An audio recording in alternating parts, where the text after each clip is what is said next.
নমস্কার। করোনা শুরুর আগে প্রতিটি বিমানবন্দর থেকে যাত্রী বের হতে না দিয়ে 14 দিন ধরে কোয়ারেন্টাইনে রাখলেই এদেশে করোনা ঢুকতো না। লকডাউন ঘোষণা করার আগে 3-4 দিন সময় দিলেই সবাই ঘরে ফিরে যেতে পারত। পরিযায়ী শ্রমিকদের করোনা বোমে পরিণত হতে হতো না। মাননীয় অমিত শাহ, অমিতাভ বচ্চন ও তৎকালীন বিসিসিআইয়ের সভাপতি সৌরভ গঙ্গোপাধ্যায়ের বাড়িতে করোনা প্রবেশ করেছিল।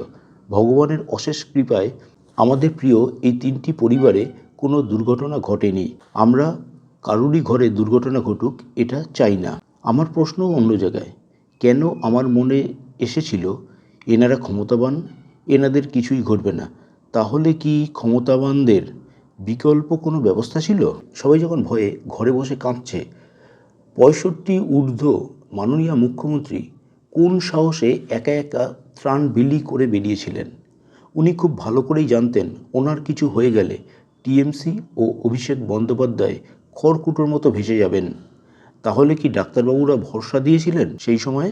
তাহলে কি ভরসা দেওয়ার মতো কোনো বিকল্প ব্যবস্থা ছিল? আমি আইএম এর বিখ্যাত ডাক্তারবাবু প্রয়াত আগরওয়াল সাহেবের ভিডিও দেখেছি, যেখানে উনি যে সকল ওষুধের কথা বলেছিলেন তার সর্বমোট দাম ছিল 5 টাকার মধ্যে। 5 টাকা। অবিশ্বাস্য হলেও কথাটাই সত্যি, এবং সেই ওষুধগুলো আমার কাছে আজও বোধহয় রয়ে গেছে। আমি অবশ্যই কিনেছিলাম।